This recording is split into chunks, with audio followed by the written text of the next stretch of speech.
بسم اللہ الرحمن الرحیم الحمد للہ رب العالمین والصلاة والسلام علی اشرف الانبیاء والمرسلین وعلی آلہ واصحابہ اجمعین اما بعد فاعوذ باللہ من الشیطان الرجیم بسم اللہ الرحمن الرحیم عذابی اصیب بہ من اشاء ورحمتی وسعت کل شیء صدق اللہ العظیم۔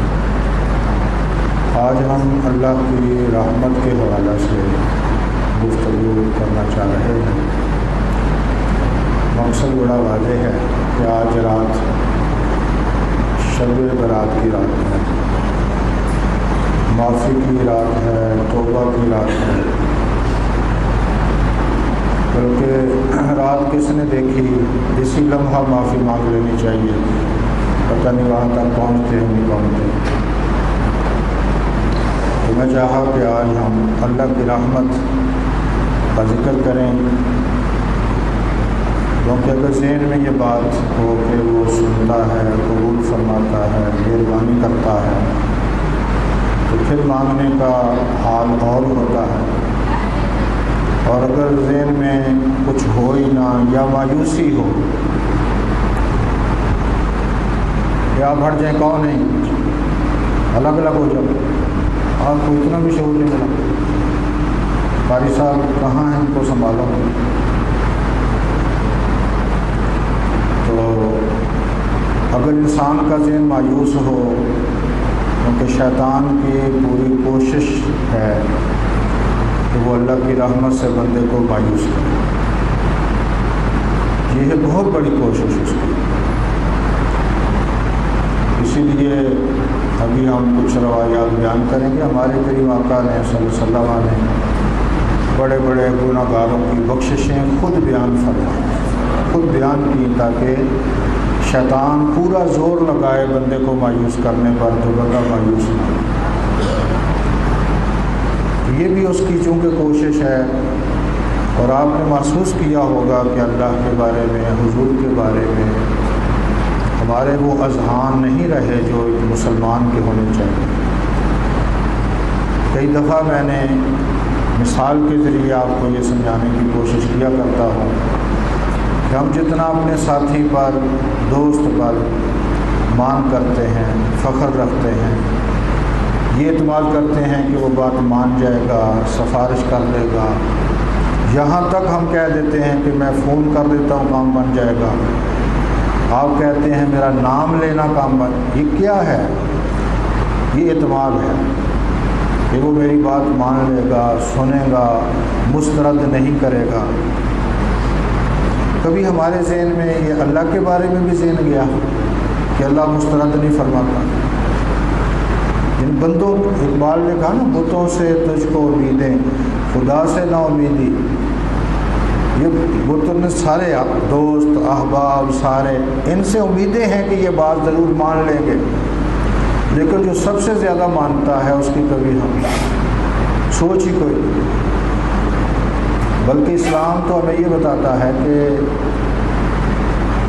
تم مانگو یا نہ مانگو پھر بھی وہ رحمتیں، یہ ہزاروں، لاکھوں، کروڑوں ایسی نعمتیں ہیں جو ہم نے کبھی مانگی ہی نہیں، ان کا ہمیں تصور ہی کوئی نہیں۔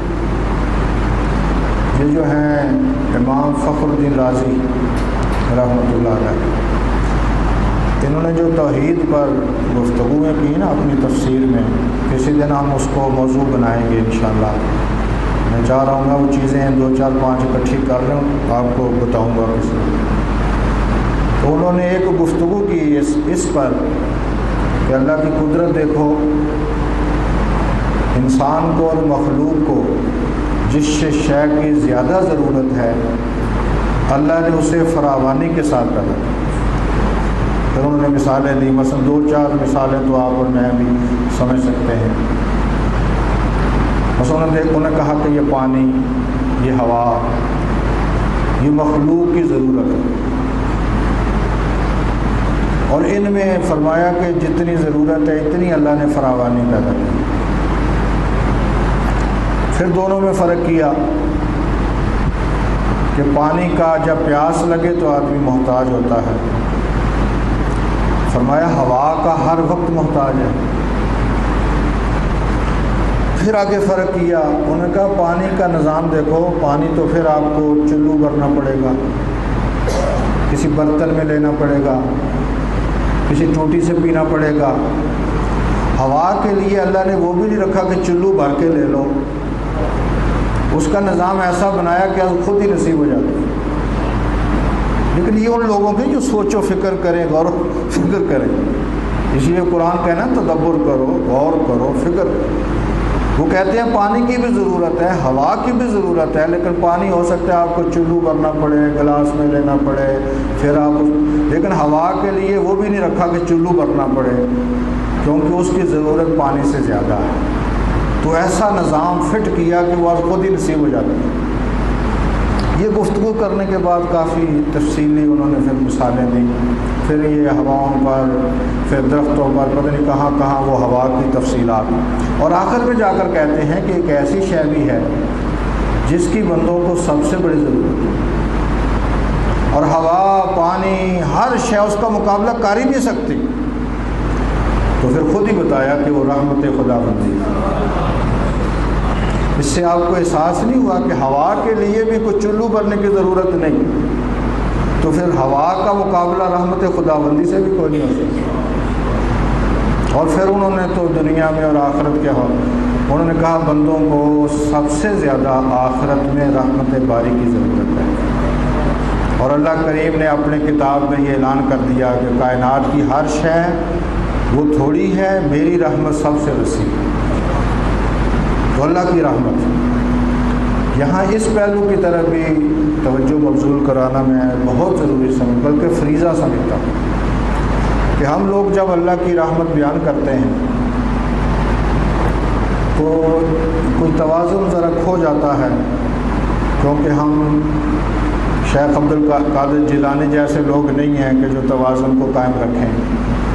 مطالعہ کی کمی، بیان کرنے میں کمی، بہت سارے اسباب۔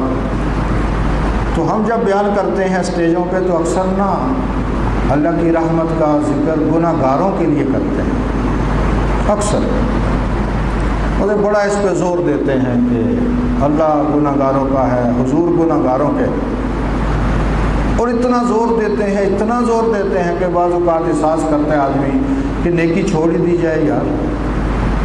جب اللہ گناہ گاروں پہ کرم کرتا ہے، جب اللہ حضور گناہ گاروں کے ہیں تو پھر چھوڑو ان کو۔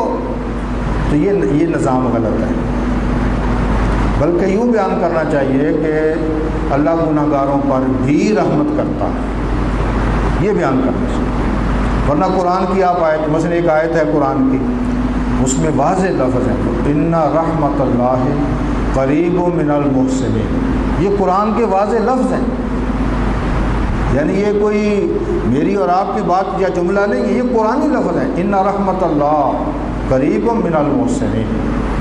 فرمایا جو اللہ کی رحمت ہے وہ اچھے لوگوں کے ساتھ ہے۔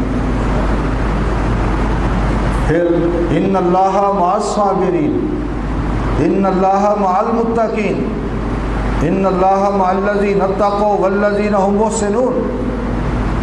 قرآن نے کئی صفوں میں یہ بات واضح کر دی کہ میری رحمتیں اور میں نیکوں کے ساتھ ہوں۔ اور ہمارا تصور ہم یہ اجاگر کرتے ہیں جناب کہ جناب اللہ کی رحمت گناہ گاروں کے ساتھ ہے، نہیں، میرا خیال یہ تصور غلط ہے۔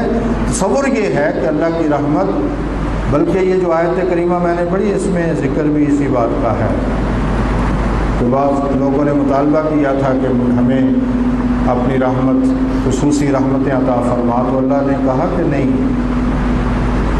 میری خصوصی رحمتیں حضور کے لیے، اور فرمایا ان لوگوں کے لیے جو میرے نبی کے ساتھ 4 حقوق ہیں وہاں، الذین آمنوا بہ وعزروہ ونصروہ واتبعوا النور الذی انزل معہ، یہ 4۔ فرمایا میری جو رحمتیں ہیں بے شک ہر ایک کو نصیب ہیں، لیکن خصوصی رحمت ان کو ملے گی جو میرے حبیب ہیں صلی اللہ علیہ وسلم، اور آپ کے ساتھ 4 حقوق جو شخص ادا کرے گا۔ پہلا یہ کہ آپ پر ایمان، حضور پر ایمان صلی اللہ علیہ وسلم۔ دوسری بات یہ کہ وعظ روح ہو، وہ حضور کی تعظیم کریں. حضور کی لوگ نا ایمان کے ساتھ ہی اتباع کو لے آتے ہیں. دیکھو قرآن نے یہاں توجہ دلائی ہے کہ ایمان کے بعد سب سے پہلے دل میں تعظیم پیدا ہو، واضح روح ہو. اور یہاں ایک اور بھی اگر ذہن میں آپ چیز رکھیں، یہ تعزیر کا لفظ استعمال ہوا، تعظیم کا لفظ نہیں ہے، تعزیر. ایک ہے وہ تعزیرات جو حدود اور تعزیرات، وہ سزائیں اور شے ہے، یہ اور ہے. یہاں تعزیر کا معنی ہے حد سے بڑھ کر تعظیم کرنا. حد سے بڑھ کر تعزیر کا معنی ہوتا ہے تعظیم میں مبالغہ کرنا. ہمارے معاشرے میں کچھ لوگ ایسے ہیں، وہ کہتے ہیں جی نبی کی تعریف میں مبالغہ نہ کرو، نبی کی تعظیم میں مبالغہ نہ کرو. مبالغہ وہاں ہوتا ہے جہاں آدمی حد سے بڑھ جائے. مثلا آپ میرے بارے میں آپ کے بارے میں، مثلا آپ کی 10 معلومات ہیں، میں کہہ دوں 12 ہیں، مبالغہ ہو گیا. آپ اس درجے کے ہیں، میں کہتا ہوں اس درجے کے ہیں، تو مبالغہ ہو گیا. مبالغہ وہاں ہوتا ہے جہاں کوئی کسی کی حد ہو نا تو آدمی اس سے آگے بڑھ جائے. اور ہمارے جو نبی ہیں، اللہ کے جو پیغمبر ہیں، ان کی تو ابتدا کا بندے کو نہیں پتہ، انتہا کا کیا.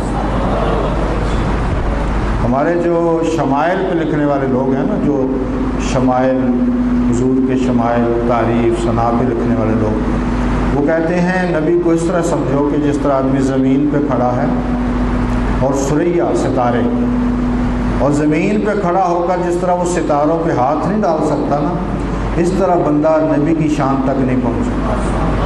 دیکھو کیسی مثالیں دیتے تھے. ان پہ پھر یہ سوال ہوا، بلکہ یہ جو بڑے بڑے مسلمانوں کے شعراء ہیں، متنبی، حماسہ لکھنے والے، فلاں فلاں لوگ، اگر آپ ان کے بارے میں پڑھیں نا، خاص طور پہ حماسہ لکھنے والے، ابو تمام ان کا نام ہے، وہ بہت بڑے شاعر ہیں، جاہلیت کے بھی، اسلام کے بھی، اور آج تک ان کی وہ شاعری آج تک لوگ پڑھتے ہیں، مطالعہ کرتے ہیں، بلکہ فاضل عربی اور ان نصابوں میں شامل ہے. حماسہ کتاب کا نام ہے. ان کو کسی نے پوچھا تھا کہ آپ نے اتنے اشعار لکھے اور اتنے مسلمہ آپ شاعر ہیں، تو آپ حضور کی نعت کیوں نہیں لکھتے صلی اللہ علیہ وسلم؟ تو انہوں نے وہ غالب والا جواب دیا تھا کہ میرے پاس حضور کی شان کے لیے الفاظ نہیں. وہ غالب، ثنائے خواجہ، بیضاں گذاشتے ہیں. اور یعنی اب پھر ان پہ سوال ہوا کہ جب الفاظ نہیں ہیں تو پھر یہ کیا پوری کتابیں لکھی گئیں، سینکڑوں کتابیں لکھی گئیں. تو اس پہ وہ کہتے ہیں کہ ہم یہ تسلیم کرتے ہیں کہ ہم حضور کے اوصاف پر حقیقتاً بیان کرنے پہ قادر نہیں، لیکن آخر ذہن کو تو ہم نے کچھ قریب کرنا ہے نا. وہ لفظ بولتے ہیں تقریباً للفہم، کہ ہم تھوڑا سا ذہن کو متوجہ کرتے ہیں کہ اس نبی کا مقام یہ ہے. یعنی مبالغہ تو وہاں ہو جہاں ہمارے پاس کچھ حقائق، کچھ چیزیں. اللہ کے بندو، حضور کی شان اور جو شمائل پہ لکھنے والے 2-3 آدمی تو اس وقت بھی میرے ذہن میں ہیں، امام عبدالرؤف البناوی ہیں، ملا علی قاری ہیں. ان کا ایک جملہ ہے، وہ کہتے ہیں کہ کل غلوف، جس کو غلو کا لفظ بولتے ہیں نا، کہ مسلمان نبی کی تعریف میں مبالغہ کرتے ہیں، غلو کرتے ہیں. غلو عربی کا لفظ ہے یہ غلو. انہوں نے کہا کل غلوف فی حق رسول صلی اللہ علیہ وسلم تقصیر. انہوں نے کہا کائنات کے جتنے تعریف میں، ثنا میں تم سے مبالغہ ہوتے ہیں، کر دیکھو، پھر بھی مصطفیٰ کے حق میں ابھی تم ابتدا بھی نہیں کر سکتے. یہ جملے، یہ بڑی کمی ہے ذہن کی، بڑی گھٹیا پن ہے ذہن کا، بڑی پستی ہے کہ انبیاء کی تعریف، اور خصوصاً سید الانبیاء صلی اللہ علیہ وسلم. تو تعظیر کا معنی، قاضی ایاز نے الشفا میں تعظیر کا معنی لگا کہ تعظیم میں مبالغہ کرنا.